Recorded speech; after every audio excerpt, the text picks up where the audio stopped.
Chavre, how are you? I hope everyone is gesund, stark und freilich begashmis beruchnis.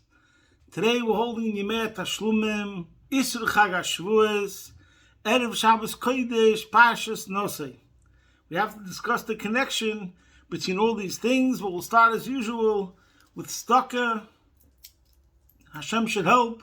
G'deilet Tzedakah Shemakarev Segula. Mashiach should come now. There should be Nitzachim in the Milchama, and Mashiach should come now. And every year should have Kol Tov Selah.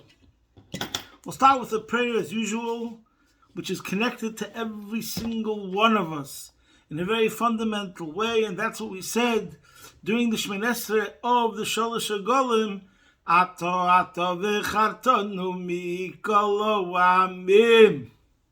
Ahavta yisonu v'ratzisa banu v'reimamtonu mikol ha'shonos v'kidashtonu mitzisecho v'kiravtonu malkeinu la'avidasecho v'shimcha godli v'akodesh aleinu koroso. You have chosen us from among all the nations. You have loved us and found favor with us. You have raised us above all tongues and made us holy through your commandments. So, v'reimamtonu mikol ha'shonos, you have raised us above all tongues. V'kidashtonu b'mitzisecho, we could say that in these words, and you sanctified us with your mitzvahs, in these words we could say is also the meaning of the verse that we say concerning Matan Torah, when Hashem says, "Va'atem tiyu li mamlechas kohanim v'goy kodesh." You should be a kingdom of priests, a kingdom of ministers, and a holy nation. So today we're going to focus in Mr. Hashem on this nation of kings. But first, let's talk about the Parsha Shavua, and then we'll go back to this mamlechas kohanim.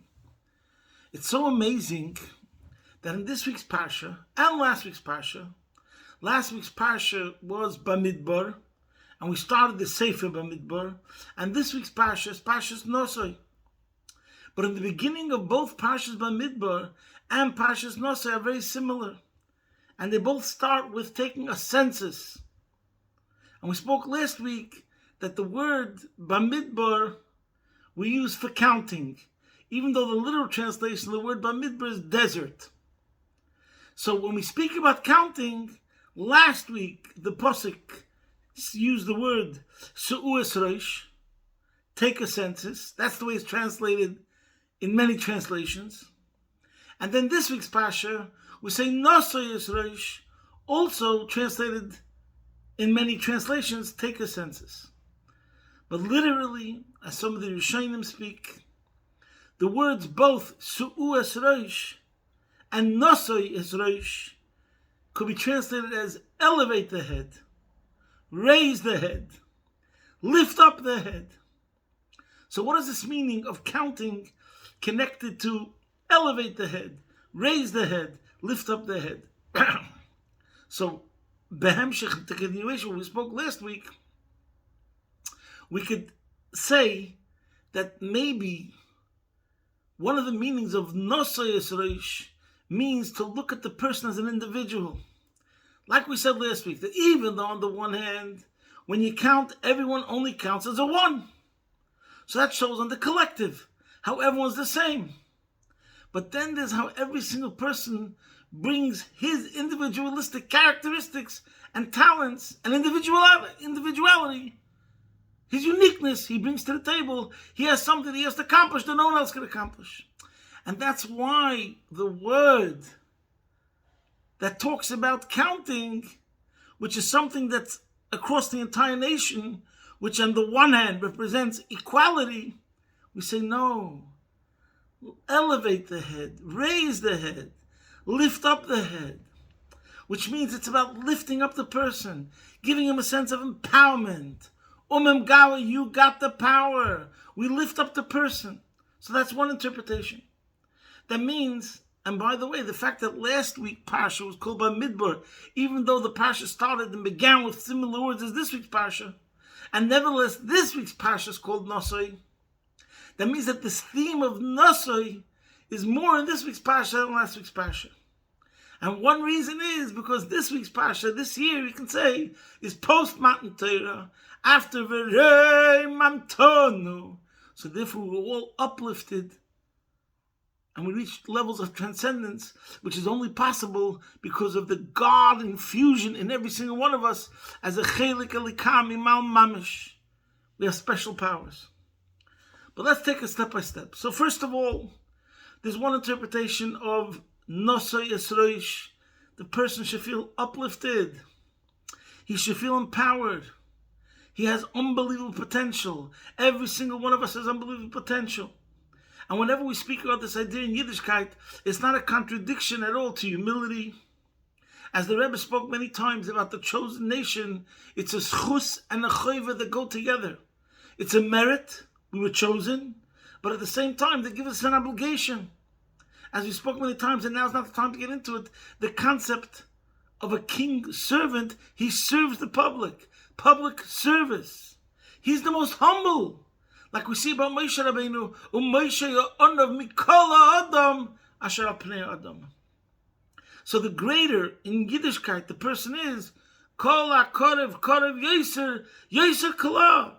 The closer he is, the higher he is, he feels more humbled. So therefore, we don't have a worry and a problem by saying, pick him up, elevate him, tell him you're amazing, you're special. It won't add to anything which is a contradiction to humility, because the person realizes himself that whatever talents he has, whatever he can bring to the table, whatever uniqueness he has, it's because it was given to him, because of his parents, because of his neshama, etc., as explained in the Chassidus. So he doesn't attribute his empowerment to himself. He attributes his empowerment to the Eibishter, to what he inherited, etc. That's first of all one level of Su'u Esreish, Naso Esreish. Elevate the head. Now, in that itself, there's many levels over here. First of all, if you elevate the head, you elevate the whole body. Gufa basar eisha ozel. Everything follows the head. So if we say elevate the head, we say elevate the whole person. You're a completely different sort of person. You're a prince, etc. Number one. Number two, if we say we elevate the person, that means that this person has the power to elevate his surroundings and his day-to-day life and bring light and life, a light into the nations and a life into the world and spirituality, etc.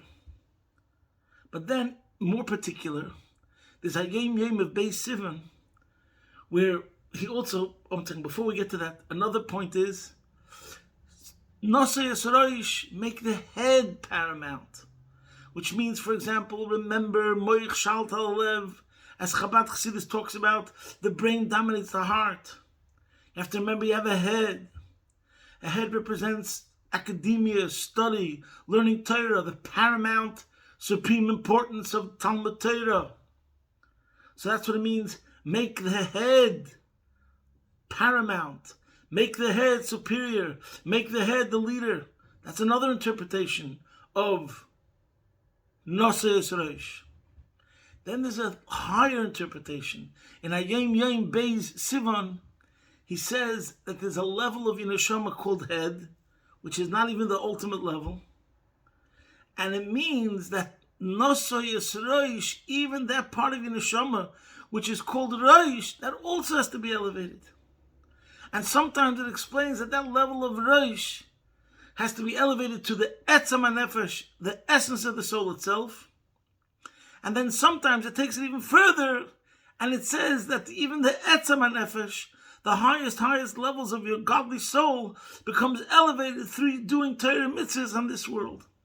When a Yid fulfills his mission of carrying through and fulfilling Hashem's mitzvahs on this planet Earth, Naso Yisroish, he elevates his head, he elevates his Etzam HaNefesh, and we reach the greatest heights of Yofa Shah Achas, B'tshuva Maisim Tevim Be'elam Hazeh, Mikol Chayil Mabah. The greatest heights that a neshama reaches is by performing mitzvahs with his body on this physical world.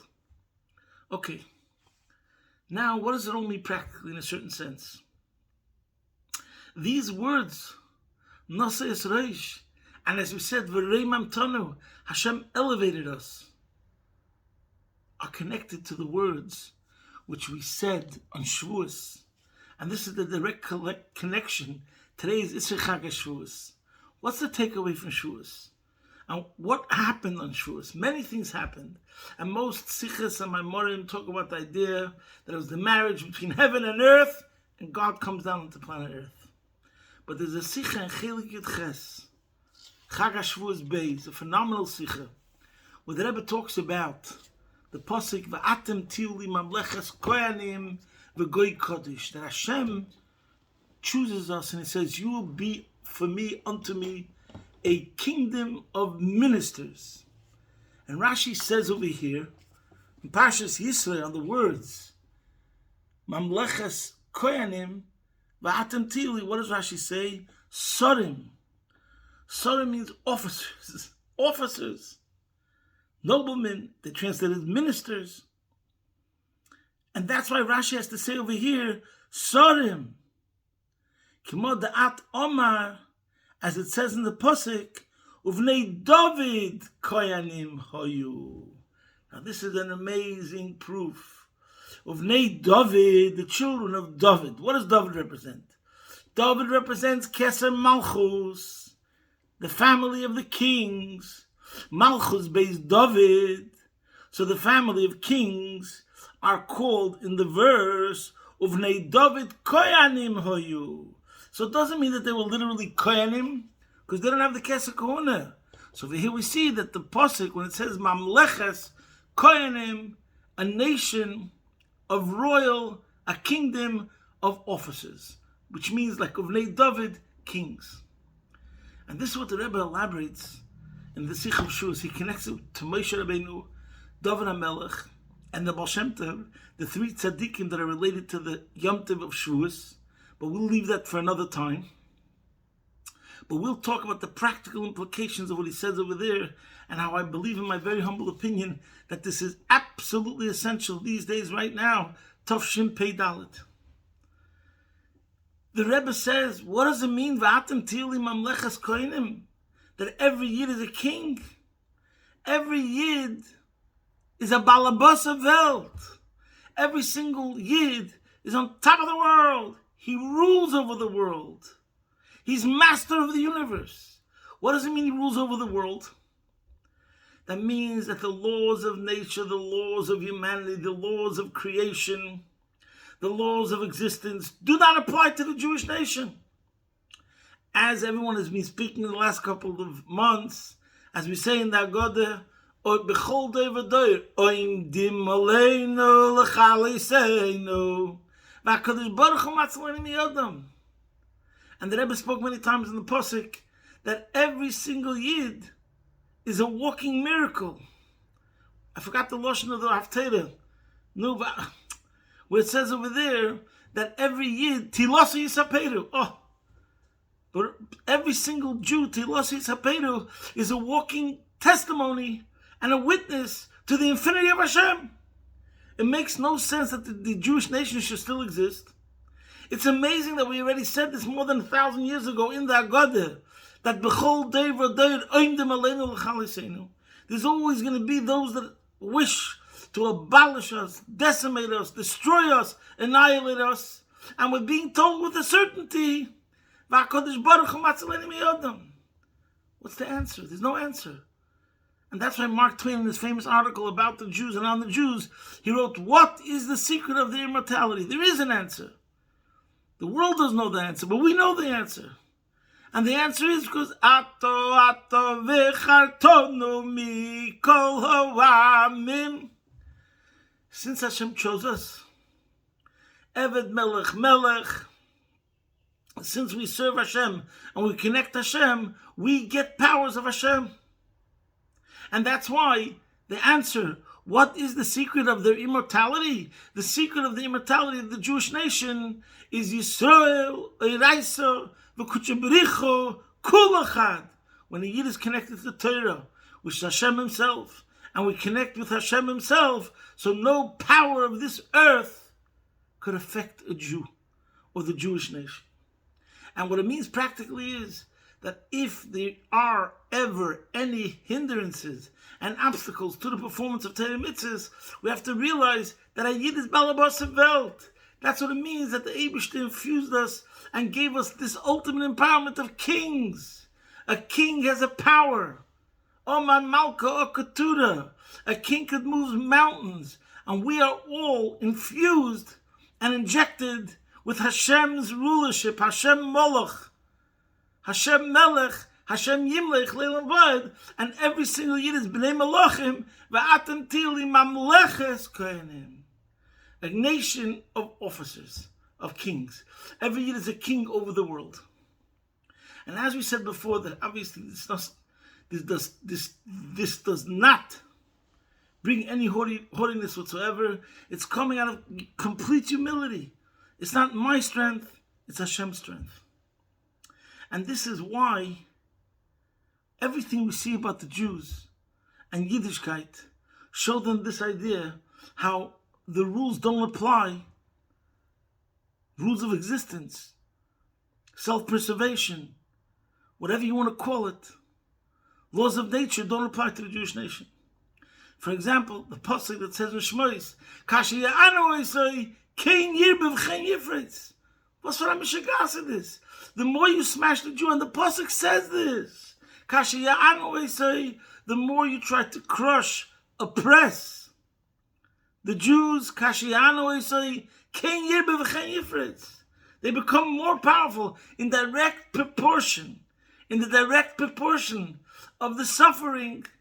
How much you want to destroy them, they actually become stronger. It doesn't make sense. Does not compute. How could that be? But that's what we see clearly. Unbelievable. And the same thing is about everything. We say, what do we do when we're 8 days old? We have a circumcision. The Jews make a circumcision on the 8th day, which seems to be that we're harming ourselves. On the contrary, we're the ones that are around. Read the article over there, the Babylonian, the Greek, the Romans, every single empire are in the heap, dustbin of ashes. Masha'enkin Am Yisrael Chai, no matter what. And just like Ani violation, you see, there's an union of Netzach Yisrael, because we have a special connection to the Eibishter. And by the way, the whole idea of a bris, as the Rebbe explains in the Sikha, the difference between but Yishmael had a circumcision at 13, but Yitzchak at 8 days. Naso Manishma. We have an essential bond with Hashem which supersedes, overrides, transcends intellect. We are loyal to Hashem, and Hashem is loyal to us. And we have a special connection. Same thing when it comes to Shabbos. By the way, when you think about Shabbos, we spoke about this many times. Now in the age of distractions and devices. And when you think about that, the Eibishter Baruch Atah Hashem Mekadesh Shabbos, He gave us a Shabbos. And the Shabbos precedes even Matan Torah. And this Shabbos gives us a power of separation, of elevation, of exaltedness. That's what it means. Melech and Shabbos, same idea. It's a level of being above and beyond the world. You could have a 2-day yontif or a 3-day yontif if it's 2-day yontif in the Shabbos. And a Jew connected to yontif forgets about the world completely. Doesn't make a difference what it says in Gmail. Doesn't make a difference what's going on in his phone. Doesn't make a difference when it goes on with anything. He's now connecting inwardly to his higher source and going beyond all the limitations of the world. So we have a Shabbos, and the whole world is working on Saturday possibly because they believe that that day is the day where they're making more money because everyone's going to the shopping mall on Saturday, and the Jew is closing his store on Shabbos because he knows that his livelihood will not be affected by being closed on Shabbos. He's going to say, on the contrary, I'm going to make more money by not being open on Shabbos. And the same thing is with family unit, family life, Taras HaMishpacha. There comes a time of the month when Jewish couples separate to a certain degree. I'm not here to give a lesson with the laws of family purity. Does that make the marriage weaker? On the contrary, it makes it stronger and a more successful marriage. And all these things, if you're going to ask people for the logic behind it, on the one hand, they would look at it and say, it doesn't make sense. All these things we just discussed. And the answer is, on the contrary, whether it makes sense or doesn't make sense, we could explain it, but that's not the point. The point is, its origin is in something which is beyond the world, higher than the world, and preceded the world. Alpayim shodna kodmot teira le'olam. Chachmosei atzm shel HaKadosh Baruch Hu. This is Hashem himself, and he chose the Jewish nation, and he gave us those powers. Now, why am I saying that this is especially right now so important? Because right now, there's no other way to say it, the world is obsessed with the Yidden. Poshet obsessed. All eyes on Rafa. What does it mean, all eyes on Rafa? That the entire world should drop everything.